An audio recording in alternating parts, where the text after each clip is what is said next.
একটি মেয়ে যার শ্রবণ শক্তি অনেক কম। একটা সময় মেয়েটি এমন একটি জায়গায় আটকে যায় যেখানে পুরো স্থানটি ভরে ছিল শয়তানি আত্মার অস্বাভাবিক শব্দ। এমনই গা শিউরে ওঠা এই বছরে জাপানে মুক্তি পাওয়া মুভিটির নাম হলো নয়েস, যেটা মুক্তি পাওয়ার সাথে সাথেই জাপানে অনেক সাড়া ফেলেছে। আর চ্যানেলে নতুন হলে এখনই সাবস্ক্রাইব করে ফেলুন। গল্পের শুরুতে আমরা জুহি নামের একটি মেয়েকে দেখতে পাই যে অস্থির হয়ে তার পুরো ঘর সাউন্ড প্রুফ করছিল। আসলে জুহির চারপাশে অদ্ভুত শব্দ তাকে মানসিকভাবে অনেক বিরক্ত করছিল, আর তাই সে এই কাজটি করছে। এই বিষয়গুলো সে ক্যামেরায় রেকর্ডও করছিল, কিন্তু সাউন্ড প্রুফ করা সত্ত্বেও এক অদ্ভুত শব্দ তার মাথা যেন ছিঁড়ে ফেলছিল। তখনই তার ফোন বেজে ওঠে, যেই ফোনের ওপাশ থেকে একটি বাচ্চার কান্নার শব্দ আসছিল। এদিকে টিভিটাও স্বাভাবিক ছিল না। সে মনে করে ফোনে হয়তো কোনো ছোট বাচ্চা তার সাথে দুষ্টুমি করছে, তাই সে ফোনটা রেখে দেয়। এরপর টিভিটি বন্ধ করতে ভয়ঙ্কর শব্দে সে ভয় পেয়ে যায়। চতুর্থ দিকে শুধুই অন্ধকার, প্রতিনিয়তই আসতে থাকে সেই শব্দ। তখনই তার পেছনে সে ঠান্ডা কিছু একটা অনুভব করে, তাই সে ধীরে ধীরে পেছনে তাকায়। এরপরই শুধু তার চিৎকার ছাড়া আর কিছুই শোনা যায় না। এর বেশ কিছুদিন পর আমরা জুইয়ং নামের একটি মেয়েকে দেখি যে কানে কম শুনত, আর তাই সে কানে হিয়ারিং এইডস লাগায়। জুইয়াং ছিল জুহিয়ের বড় বোন। এ সময় একজন ডিটেকটিভ জুইয়াংকে ফোন করে আর তাকে এটা জানায় যে জুহি 4 দিন ধরে কাজে আসছে না, আর তাই বস জুহির জন্য পুলিশে কমপ্লেন করেছে। আর তাই জুইয়ং জুহির বাড়িতে যায় এটা জানার জন্য যে তার কি হয়েছে। কাজ শেষ করেই জুইয়ং জুহির অ্যাপার্টমেন্টে পৌঁছে যায়। অ্যাপার্টমেন্টের বাইরে সে একটি নোট দেখতে পায়, যেখানে এক প্রতিবেশী লিখেছিল, দয়া করে শব্দ করো না, আমি আর থাকতে পারছি না। কিন্তু অবাক করার বিষয় হলো জুহি তো 4 দিন ধরে নিখোঁজ। অ্যাপার্টমেন্টের ভেতর ঢোকার পরেই জুইয়ং চমকে যায়, কেননা পুরো ঘর যেন কেউ তছনছ করে রেখেছে। এমনকি জুহি ফোনও ধরছিল না। যেহেতু পুরো ঘর সাউন্ড প্রুফ করা হয়েছিল, তাই জুইয়াংয়ের একটি কথা মনে পড়ে। আসলে বেশ কিছুদিন আগে জুহি ও জুইয়াং একসাথেই থাকত। সে সময় ক্রমাগত জুহি অদ্ভুত ব্যবহার করতে শুরু করে। জুহির কাছে মনে হতো উপরের ফ্লোরে কেউ অনবরত শব্দ করছে, কিন্তু এই শব্দগুলো জুইয়াং শুনতে পেত না। এই বিষয়গুলো নিয়ে তাদের মধ্যে কথা কাটাকাটি হয়। এর কিছুদিন পরে জুইয়াংয়ের একটি নতুন চাকরি হয় অন্য একটি কোম্পানিতে। কোম্পানি তাকে থাকার সুবিধাও দিয়েছিল, আর তাই জুহিকে ছেড়ে চলে যায়। বর্তমানে আমরা জুইয়াংকে দেখি যে এখন জুহির অফিসে এসেছে। এখানে সে ম্যানেজারের কাছে জানতে পারে জুহি কিছুদিন ধরে অদ্ভুত ব্যবহার করছিল। শেষ কয়েকবার যখন সে ফোন দিয়েছিল, তখন সে ম্যানেজারকে বারবার জিজ্ঞাসা করেছিল সে কি ফোনের ভেতরে অদ্ভুত কোনো শব্দ শুনতে পাচ্ছে কিনা, কিন্তু ম্যানেজার কোনো শব্দই শুনতে পেত না। এইখানে কিউন নামের একটি ছেলে জুইয়াংকে দেখে যে তার বোনের খোঁজ করছিল। সেই রাতেই জুইয়াং জুহির অ্যাপার্টমেন্টের ভেতরেই জুহির ফোন খুঁজে পায়, যে ফোনটি বন্ধ অবস্থায় ছিল, আর তাই সে চার্জার খুঁজতে যায়। তখনই সে ফ্লোরে অস্বাভাবিক একটি জায়গা দেখে, যার বেশ অনেকটা অংশ কালো হয়ে গিয়েছিল। এরপর থেকে সেও শুনতে পায় সেই শব্দটি যেন দেয়ালের ভিতর থেকে আসছিল। এই সময় তার দরজায় একজন মানুষ আসে, যে জুইয়াংকে অদ্ভুতভাবে বলে, দয়া করে শব্দ করো না। জুইয়াং জানায় অ্যাপার্টমেন্টে তো কেউ থাকে না, তাহলে শব্দ আসছে কোথা থেকে। লোকটি আবার বলে, দয়া করে শব্দ করো না, আর করলে তোমাকে ছিঁড়ে ফেলবো। এরপরে কিছু না বলে সে সেখান থেকে চলে যায়। তখন জুইয়াং দূরে একটি ছায়া দেখে। এইসব বিষয়ের জন্য সেও ভয় পেতে শুরু করে। এরপরে জুইয়াং জুহির ফোন খোলার চেষ্টা করে, কিন্তু পাসওয়ার্ড সেটা তো সে জানে না। এখানে আমরা আরও একটি বিষয় জানতে পারি, সেটা হলো বেশ কিছুদিন আগে তাদের বাবা মা কার অ্যাক্সিডেন্টে মারা গিয়েছে। সেই অ্যাক্সিডেন্টের পরেই জুইয়াং কানে কম শুনতে পায়। যাই হোক, পরের দিন সে বিল্ডিংয়ের গার্ডের সাথে কথা বলে, কিন্তু গার্ডের কাছ থেকেও সে খুব একটা বেশি তথ্য পায় না। কথায় কথায় গার্ড অ্যাপার্টমেন্ট নম্বর 604 সম্পর্কে কিছু কথা বলতে শুরু করে, কিন্তু সে বেশি কিছু বলার আগেই মিনা নামের একটি মেয়ে সেখানে আসে কমপ্লেন করার জন্য। সে নাকি বেসমেন্টের ভেতর থেকে অদ্ভুত পচা গন্ধ পাচ্ছিল। এখানে আমরা জানি জুহি ও জুইয়াং অ্যাপার্টমেন্ট 604-এ থাকে। এরপর এই তিনজন গিয়ে চেক করতে থাকে বেসমেন্টের ভিতরে, যেখানে অনেকগুলো আবর্জনা রাখা ছিল, আর এর ভেতর থেকেই অদ্ভুত পচা গন্ধ বের হচ্ছিল। গার্ড জানায় এসব নোংরা আবর্জনা মালিকের তো পরিষ্কার করে দেওয়ার কথা ছিল, কিন্তু 10 বছর হয়ে গেছে এখনও সেগুলো পরিষ্কার করেনি। শুধু তাই নয়, অ্যাপার্টমেন্টের মানুষগুলো যাওয়ার সময় যত নোংরা ময়লা আবর্জনা তারা জানালা দিয়ে এখানেই ফেলে দেয়, আর তাই গন্ধ আরও দিন দিন বেড়ে যাচ্ছে। এই জন্য নিচের তলায় যারা থাকে তারা একদম অতিষ্ঠ হয়ে উঠেছে এই সব গন্ধে। মিনা কিছুদিন আগেই নিচের তলায় শিফট হয়েছে, আর তাই সে কমপ্লেন করতে চায়। তখনই এখানে উন্মি নামের একজন আসে, যিনি এই বিল্ডিংয়ে অনেকদিন আগেই একটি অ্যাপার্টমেন্ট কিনে রেখেছিল। উন্মি এই ভবনের কমিউনিটির ইম্পর্টেন্ট একজন মেম্বার। তার মতে যারা ভাড়ায় থাকে তারা কোনোভাবে কমপ্লেন করতে পারে না।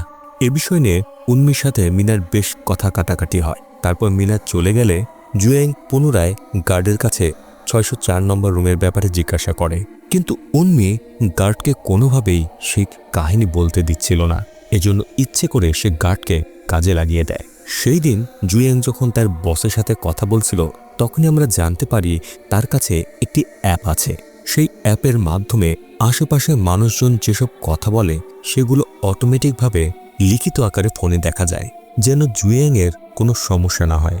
সেই রাতেই জুয়েং দরজায় আরও একটি নোট দেখে, যেখানে প্রতিবেশীরা পুনরায় লিখে রেখেছিল, দয়া করে শব্দ করা বন্ধ করো, তা না হলে ভালো হবে না। কিন্তু জুয়েং এ বিষয়গুলো খুব একটা গুরুত্ব দেয় না, আর সে তার ঘরে কাজ করতে শুরু করে। এর মধ্যে সে একটি গিফট খুঁজে পায়, যেটা আলমারির ভেতরে ছিল। আসলে জুহি জুয়েংয়ের জন্য অনেক দামি একটি হেয়ার এইড কিনে রেখেছিল তার জন্মদিনের জন্য, যেই যন্ত্রটির মাধ্যমে সে গান শুনতে পারত, এমনকি রেকর্ডও করতে পারত। জুহি অনেকগুলো কেক লুকিয়ে রেখেছিল। বোনের এমন ভালোবাসার বিষয়গুলো জেনে সে বসে বসে কাঁদতে থাকে।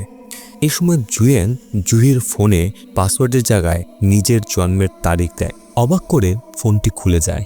অর্থাৎ জুহি তার বোনকে খুবই ভালোবাসত।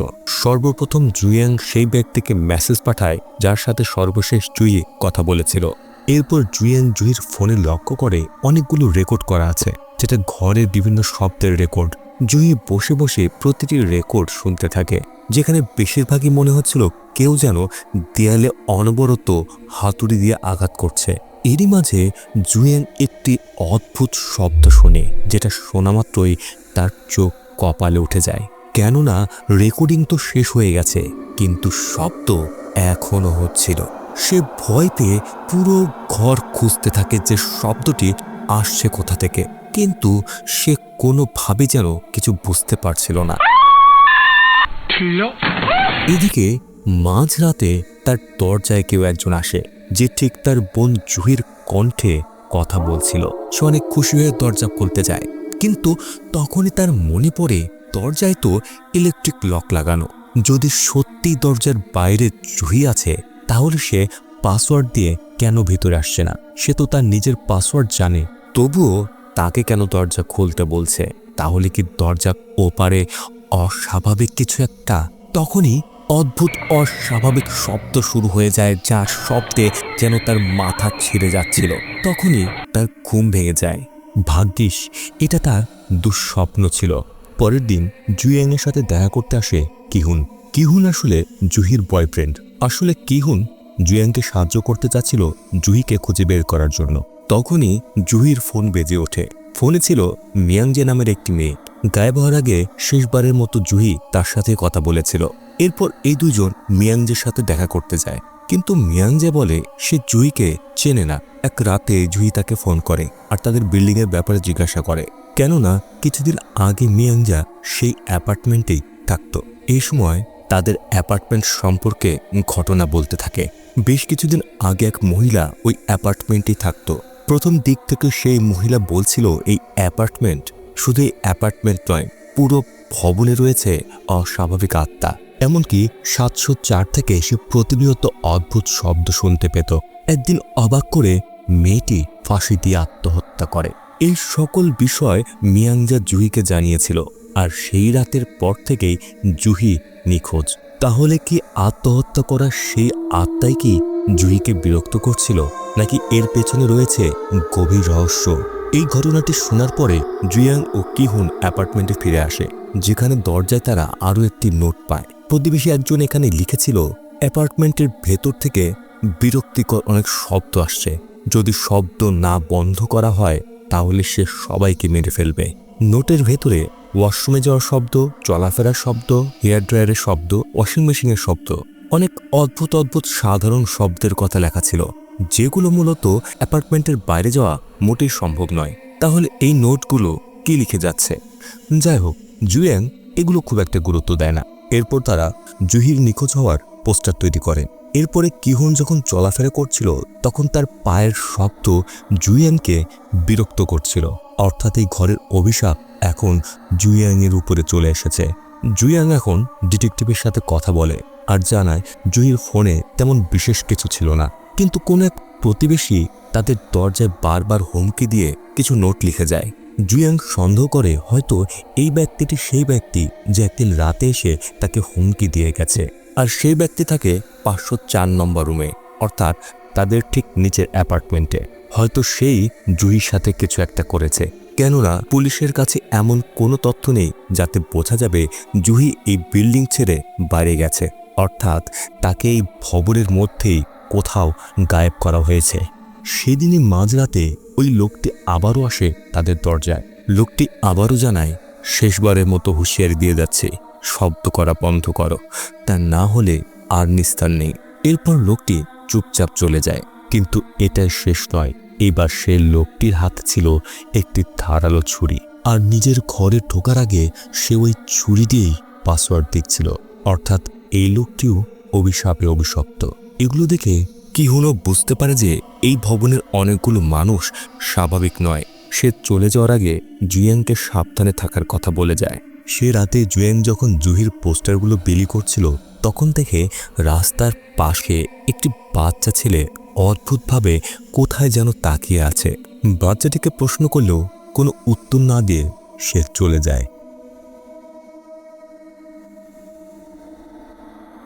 সে যখন বাড়ি ফেরে তার কিছুক্ষণ পরেই দেখে জুহি বাড়ি ফিরে এসেছে। এটা দেখে জুয়াং অনেক খুশি হয়ে যায়, কিন্তু জিহু যেন তার সাথে স্বাভাবিকভাবে কথা বলছিল না। জিহুর ব্যবহারটা কেমন যেন অদ্ভুত। এরপর সে তার ঘরে চলে যায়। জুয়াং তার পেছনে যায়, কিন্তু ঘরের ভেতরে এসে তার চোখ কপালে উঠে যায়, কেননা জুহি ফাঁসিতে ঝুলছে। জুয়াং দৌড়ে এসে তার বোনকে ধরে কান্না করতে থাকে। তেমন দুঃস্বপ্নে তার মাঝরাতে ঘুম ভেঙে যায়। তখনই তার ফোনে যে অ্যাপটি ছিল সে অ্যাপে অটোমেটিক কিছু লেখা ভেসে ওঠে। অনবরত অদ্ভুত অদ্ভুত কথা সেখানে লেখা হচ্ছিল, কিন্তু আশেপাশে কথা বলার মতো কেউ ছিল না। এমন সময় জুয়াং দেখতে পায় এক ভয়ঙ্কর আত্মা। এটা দেখেই সে ভয়ে পাথর হয়ে যায়। একই সময় সেই পাগল লোকটিও তার দরজায় এসে কড়া নাড়ে। সে যেন এখন জুয়াংকে মেরে ফেলার জন্য অস্থির হয়ে আছে। জুয়াং বুঝতে পারছিল না যে সে কি করবে। ভয় পেয়ে সেও ছুরি তুলে নেয়, কিন্তু অবাক করে কিছুক্ষণের মধ্যে সেই পাগল লোক ও আত্মা দুটোই যেন গায়েব হয়ে গেছে।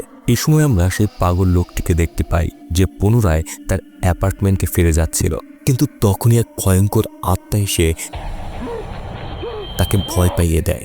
সে বাঁচার জন্য ছটফট করছিল, কিন্তু সেই আত্মাটি যেন সব জায়গাতে ছিল। অবশেষে সে ওপর থেকে পড়ে মারা যায়। পরের দিন জুয়াং সেই লোকটির মৃত্যুর খবর জানতে পারে, যেটা জেনে সে অবাক হয়ে যায়। এই কেস ও জুহির কেস দুটি একই ডিটেকটিভ দেখছিল। জুয়াং তার সাথে গিয়ে কথা বলে আর জানায় এই লোকটি 504-এ থাকতো। এই লোকটি তাকে মেরে ফেলার হুমকি দিয়ে যাচ্ছিল, অর্থাৎ সে সন্দেহ করছিল 504-এ হয়তো জুহির কোনো খোঁজ পাওয়া যেতে পারে। কিন্তু ডিটেকটিভ জানায় সে তার অ্যাপার্টমেন্টে এ ধরনের কোনো সূত্র পায়নি। তখনই উন্মি নারী দলদের নিয়ে সেখানে এসে পৌঁছায়। সে জুয়াংকে নিষেধ করে অ্যাপার্টমেন্টে এ ধরনের অদ্ভুত কথা না ছড়ানোর জন্য। অতীতের এসব কথা পুনরায় উঠানো ঠিক নয়, যদি এটা সে আবার করে তাহলে সে তাকে ছাড়বে না। এতে কিছুটা আন্দাজ করা যায় যে উন্মি হয়তো অনেক বড় একটি রহস্য লুকিয়ে রাখছে। জুয়াংও এটা বোঝে যায়, আর তাই এরপরে সে দেখা করতে যায় অ্যালেসের সাথে, যে 804 নম্বর ঘরে থাকত। বিগত কয়েকদিনে অ্যালেসের সাথে তার ভালো বন্ধুত্ব সম্পর্ক তৈরি হয়ে গেছে। অ্যালেসের সাথে তার প্রায় দেখা হতো। শুধুমাত্র অ্যালেসই জুয়েংয়ের সাথে ভালোভাবে কথা বলতো। জুয়েং অ্যালেসের কাছে উন্মির ব্যাপারে জিজ্ঞাসা করে। অ্যালেস জানায় উন্মি এই বিল্ডিংয়ের কমিউনিটির প্রেসিডেন্ট। কিন্তু আজকে অ্যালেস জুয়েংকে অনেক বড় একটি বিষয় জানায়। আপনাদের হয়তো মনে আছে মিয়াং যা জানিয়েছিল একজন মহিলা তাদের অ্যাপার্টমেন্টে আত্মহত্যা করেছে, কিন্তু এর আগেও অনেক বড় একটি ঘটনা তাদের অ্যাপার্টমেন্টে ঘটে গেছে। আসলে বেশ কিছুদিন আগে মুনজাং নামের এক মহিলা থাকতো 704-এ, অ্যালেসের ঠিক নিচের অ্যাপার্টমেন্টে। অল্প কিছুদিনের মধ্যেই মুনজাং অ্যালেসের ঘরে এসে অভিযোগ দিয়ে যেত যে সে অনেক বেশি শব্দ করছে, ঠিক একই রকমভাবে যেমন জুয়াংয়ের কাছে সে অদ্ভুত লোক এসে অভিযোগ দিয়ে গিয়েছিল। একদিন মুনজাং এতটাই বিরক্ত হয়ে গিয়েছিল যে সে তার ছাদের ওপরে অনবরত শব্দ করছিল। তখনই তার ঘরের ভেতরে প্রবেশ করেছিল অ্যালেক্স নামের এক ব্যক্তি, যে সে সময়ে 604 অ্যাপার্টমেন্টে থাকত, অর্থাৎ জুয়াংদের অ্যাপার্টমেন্টে। অ্যালেক্স রেগে মুনজাংকে হাতুড়ি দিয়ে পিটিয়ে পিটিয়ে মারাত্মকভাবে জখম করে মেরে ফেলেছিল, কেননা সে মুনজাংয়ের ঘরের ভেতর থেকে অনবরত বিরক্তিকর শব্দ শুনতে পেত, ঠিক একই রকমভাবে যেমনটা মুনজাং অ্যালেক্সের ঘর থেকে পেত। অ্যালেক্স মুনজাংকে মেরে ফেলার পরে সেখান থেকে চলে যায়, কিন্তু ভাগ্যক্রমে মুনজাং তখনও জীবিত ছিল। কিন্তু অদ্ভুত ব্যাপার হলো মুনজাং বাঁচার চেষ্টা করার বদলে অনবরত দেয়ালে আঘাত করছিল আর দুই দাঁত দিয়ে জোরে কটমট করছিল, যতক্ষণ না পর্যন্ত সে মারা যায়। এখন অ্যালেক্স মনে করে অ্যাপার্টমেন্টের অনেকেই মুনজাং মারা যাওয়ার আগে যে শব্দগুলো করে গিয়েছিল সেগুলো এখন শুনতে পায়। এমনকি মার্ডার করার পরে অ্যালেক্স গায়েব হয়ে গেছে, এরপরে তাকে আর কোথাও দেখা যায়নি। আপনারা হয়তো একটা জিনিস লক্ষ্য করেছেন, এই পর্যন্ত যতগুলো মার্ডার হয়েছে সবগুলোই 504, 604, 704 এবং 804-এর সাথে সম্পর্কিত, অর্থাৎ এই অ্যাপার্টমেন্টগুলি হয়তো অভিশপ্ত। এমনকি এই অ্যাপার্টমেন্টগুলোতে যেসব হত্যাকাণ্ড হয়েছে উন্মি সেই নিউজগুলো ক্ষমতার জোরে প্রকাশ করতে দেয়নি। অল্প কিছুদিনের মধ্যেই সরকারি কর্মকর্তারা এই ভবন পরিদর্শন করার জন্য আসার কথা। তারা অনুসন্ধান করে সিদ্ধান্ত নেবে যে এই পুরনো ভবন থাকবে নাকি ধ্বংস করে দেবে। আর উন্মি যেহেতু প্রেসিডেন্ট, তাই সে চাচ্ছিল না এই ধরনের ঘটনা সামনে আসুক, আসলে হয়তো এই ভবনকে নিষিদ্ধ ঘোষণা করা হবে। এই ঘটনাগুলি শোনার পর জুয়াং অ্যালিসকে জিজ্ঞাসা করে 704-এ এখন কে থাকে, কেননা প্রতি রাতে সে ওই অ্যাপার্টমেন্ট থেকে অদ্ভুত শব্দ শুনতে পায়। কিন্তু অ্যালিস বলে অনেক দিন ধরেই তো 704-এ কেউ থাকে না। এটা শুনে জুয়াং অবাক হয়ে যায়। এরপর সে তার অ্যাপার্টমেন্টে ফিরে আসে, কিন্তু দরজায় ভয়ঙ্করভাবে লেখা ছিল শব্দ করো না।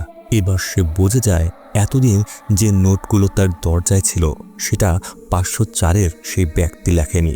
এই ভবনে আরও কিছু একটা আছে যেটা হয়তো অনেক বিপজ্জনক। কিন্তু নতুন এই বিপজ্জনক ব্যক্তিটিকে জুয়াং এখন সন্দেহ করে অ্যালেক্সকে, যে মুনজাংকে কিছু বছর আগে মেরে ফেলেছিল।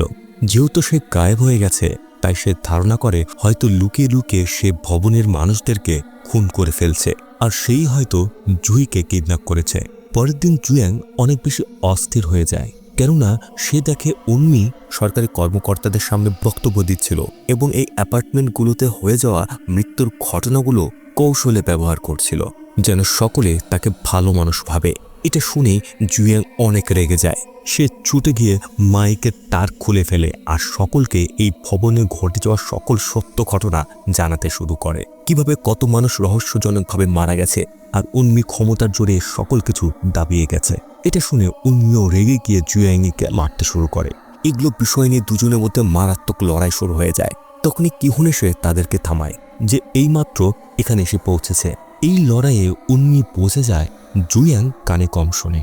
যাই হোক, সেদিন কিহুন পেয়েছিল অ্যালেক্সের একটি ছবি, যেটা সম্প্রতি তোলা হয়েছে, আর এটা ছিল এই বিল্ডিংয়ের ভেতরের ছবি, অর্থাৎ জুয়াংয়ের সন্দেহ হয়তো সঠিক ছিল, অ্যালেক্স বিল্ডিংয়ের ভেতরে লুকিয়ে আছে। কিন্তু কোথায়? এই সময় জুয়াংয়ের সন্দেহ হয় সেই স্থানটি, যে স্থানে একটি বাচ্চা ছেলে অনবরত তাকিয়েছিল, অর্থাৎ বেসমেন্টের ভেতরে। তাই তারা দুজন মিলেই সেই বেসমেন্টে চলে যায়। ভেতরে ঢোকামাত্র তারা দেখে জায়গাটি অনেক বড়, এতটাই বড় ছিল যে তারা বাধ্য হয়ে আলাদা আলাদাভাবে অনুসন্ধান চালায়। কিছুক্ষণের মধ্যে কিহুন একটি ঘরে এসে পৌঁছায়, যেখানে সে পচা গলা লাশ দেখতে পায়, যেটা দেখে তার চোখ কপাল উঠে যায়। কেননা অ্যালেক্সের যদি এমন অবস্থা হয় যেটা দেখে মনে হচ্ছে সে কয়েক মাস আগে মারা গেছে, তাহলে সম্প্রতি তোলা অ্যালেক্সের এই ছবি কোথা থেকে এলো? এমন সময় কিউন শুনতে পায় সে অস্বাভাবিক শব্দ। তখনই যেন তার ভেতরে এক অদ্ভুত আত্মা ভর করে। অর্থাৎ এই সকল হত্যাকাণ্ড কোন সাধারণ হত্যাকাণ্ড নয়, এর পেছনে রয়েছে এক ভয়ঙ্কর আত্মা। ওদিকে জুয়ান অনেক খোঁজাখুঁজি করছিল। এর মধ্যে সে কিহুনকে দেখে যে হঠাৎ জুয়ানের উপর আক্রমণ করে। জুয়ান তার হাত থেকে বাঁচার জন্য কোনো না কোনোভাবে চেষ্টা করে সেখান থেকে বেরিয়ে আসে, কিন্তু এরই মধ্যে এখন সেও সে অস্বাভাবিক শব্দ শুনতে শুরু করে। সে অনেক বেশি আহত হয়ে গিয়েছিল, তবুও সে চেষ্টা করছিল যেভাবেই হোক এখান থেকে বের হতে হবে, কিন্তু কিহুন পুনরায় তাকে টেনে নিচ্ছিল। তখনই সবাইকে অবাক করে দিয়ে তাকে বাঁচাতে আসে উন্মি। বেশ কিছুক্ষণ পর জুয়াং তার জ্ঞান ফিরে পায়, আর সে দেখে সে এখন উন্মির অফিসে আছে। আসলে জুয়াংয়ের জন্য উন্মির খারাপ লাগছিল যখন সে জানতে পারে জুয়াং কানে কম শোনে, কেননা তার ছেলেও কানে কম শুনত। এখানে উন্মি জানায় সে পুলিশকে ইতিমধ্যে জানিয়ে দিয়েছে, তারা এসে এখানে ইনভেস্টিগেশন করবে। জুয়াংও তার রাগ ভুলে গিয়ে উন্মিকে ধন্যবাদ জানায়। কথায় কথায় জুয়ান তার কাছে জিজ্ঞাসা করে পুরো ভবনে কি মাত্র 2টি বাচ্চা আছে? একটা হলো উন্মির ছেলে, আর একটা 804-এ থাকা অ্যালেসের মেয়ে। এটা শুনে উন্মি অবাক হয়ে বলে, অ্যালেসের তো কোনো মেয়ে নেই। তার মেয়ে ছিল, কিন্তু অনেক বছর আগে গাড়ি অ্যাক্সিডেন্টে মারা গেছে। এটা শুনে জুয়াংয়ের চোখ কপাল উঠে যায়, কেননা সে যখন তার ঘরে গিয়েছিল তখন সে অ্যালেসের মেয়েকে দেখেছিল, আর এই বিষয়ে সে শতভাগ নিশ্চিত। এই সময় উন্মির ছেলে কাং জুয়াংয়ের কাছে আসে আর তার কান থেকে হিয়ারিং এইডসটা খুলে ফেলে। কাং তাকে বলে সে ইচ্ছে করেই নিজের হিয়ারিং এইডস পরে না, কেননা ভবনের ভেতরে রয়েছে অভিশপ্ত কিছু শব্দ, আর যে ওই শব্দ শুনতে পায় সেই মারা যায়।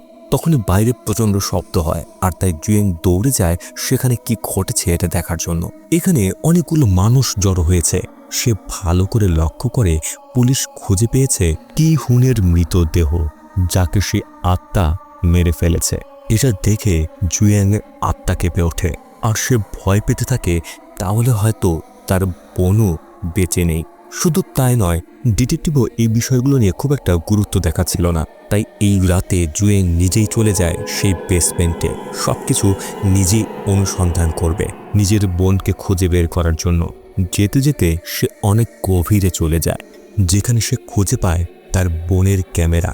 সে দ্রুত ক্যামেরা অন করে, যেখানে সে একটি ভিডিও দেখতে পায়, যেখানে সে লক্ষ্য করে জুহি যাচ্ছিল 804 নম্বর অ্যাপার্টমেন্টের ভেতরে, যার চতুর্দিকে রিচুয়াল করার বিভিন্ন জিনিসপত্র ছিল।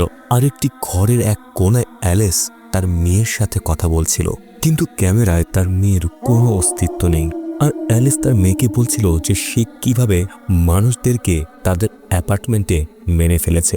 এটা শোনা মাত্রই জুহি তার প্রাণ বাঁচানোর জন্য সেখান থেকে পালাতে শুরু করে, কিন্তু কোনো এক অদৃশ্য শক্তি যেন জুহিকে আটকে ফেলে। আর অ্যালেস, এইখানে এই গল্পের আসল রহস্য আমরা দেখতে পেলাম।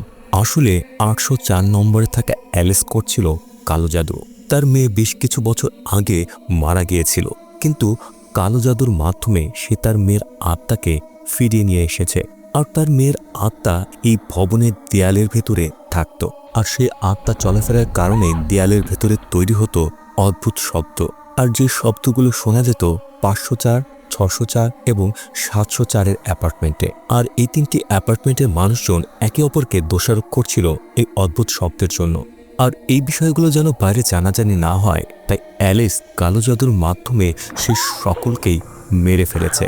আর যখনই একজন এই ভবনে মারা যায়, তখনই এই ভবনটি আরও বেশি অভিশপ্ত হয়ে ওঠে।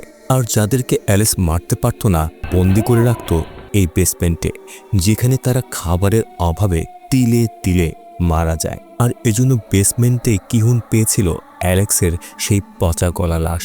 আর ঠিক একইভাবে জুয়াং বেসমেন্টে খুঁজে পায় তার বোন জুহিকে, যার অবস্থা খুবই খারাপ ছিল। সে দ্রুত তার বোনকে মুক্ত করে সেখান থেকে বাইরে বের করে আনার চেষ্টা করছিল। তখনই তাদের রাস্তা আটকে ফেলে সেই শয়তান অ্যালেস। সে এসেই দুজনের উপরে হামলা করে। দ্রুত জুয়েং তার বোনকে লুকিয়ে ফেলে, আর এরপর সে মুখোমুখি হয় শয়তান ভর করা অ্যালিসের। জুয়েং তাকে বোঝানোর চেষ্টা করতে থাকে যে তার মেয়ে মারা গেছে, আর এ ধরনের পাপ কাজ করা তার মোটেও ঠিক হচ্ছে না। কিন্তু এগুলো শুনে অ্যালিস অদ্ভুতভাবে হাসতে থাকে। এখানে তার মুখে উন্মোচিত হয় আরও একটি রহস্য। আসলে অ্যালেক্স যখন সেদিন চলে গিয়েছিল, মুনজাং তখনও বেঁচে ছিল, কিন্তু এরপর অ্যালিস সেখানে গিয়ে তাকে মেরে ফেলে। কেননা তারা প্রতিনিয়ত দেয়ালে শব্দ করত, যেটা তার মৃত মেয়ের আত্মাকে প্রতিনিয়ত কষ্ট দিত। এরপর জুয়েংয়ের উপরে হামলা করে। দুজনের মধ্যেই ভয়ঙ্কর লড়াই শুরু হয়ে যায়। একটা পর্যায়ে অ্যালিস জুয়েংকে চেপে ধরে, আর এই সময় সে যা বলছিল তাতে বোঝা যায় তার নিজের মেয়ের হত্যার দোষ সে নিজেকেই দিতে থাকে। কিন্তু এরই সাথে সে বিল্ডিংয়ের মানুষদেরকেও দোষারোপ করে, কেননা তারা এমনভাবে কথা বলছিল যেন তার মেয়ে মারা যায়নি, আর তাই সে তাদেরকে এক এক করে মেরে ফেলছিল। আর সে তার বোন জুহিকেও ছাড়েনি। জুয়েন তাকে বোঝায় এমন অভিশপ্ত কাজ তার করা উচিত নয়, আর এটাও জানায় যে তার বোন এখনও জীবিত আছে।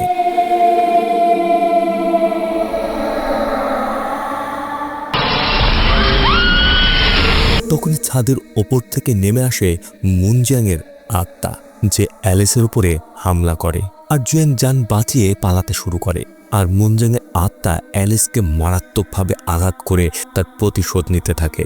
অ্যালিস জুয়েংয়ের কাছে সাহায্য চাইলেও সে তাকে কোনো সাহায্য করে না। জুয়েং পুনরায় তার বোনের কাছে যায়, আর মারা যাওয়ার আগে অ্যালিস ঠিক একই রকমভাবে দেয়ালে শব্দ করছিল যেভাবে মুনজাং মারা যাওয়ার সময় শব্দ করেছিল। এর বেশ কিছুদিন পর 704 নম্বর অ্যাপার্টমেন্টে একটি নতুন মেয়ে থাকতে আসে। সেই মেয়েটি জুয়েংয়ের জন্য কিছু গিফট নিয়ে আসে বন্ধুত্ব করার জন্য। দুই বোন নতুন মেয়েটিকে দেখে হাসে, কিন্তু মেয়েটি অবাক হয়ে যায়, কেননা সে শুধুমাত্র জুয়েংকে দেখতে পাচ্ছিল, জুহিকে নয়। এর অর্থ হলো অ্যালিস সত্যি জুহিকে মেরে ফেলেছিল। মেয়েটি তাকে এ বিষয়ে কিছু বলতেই যাবে, তখনই জুয়েং তাকে চুপ করিয়ে দেয়। অর্থাৎ গল্পের রহস্য এখনো বাকি আছে।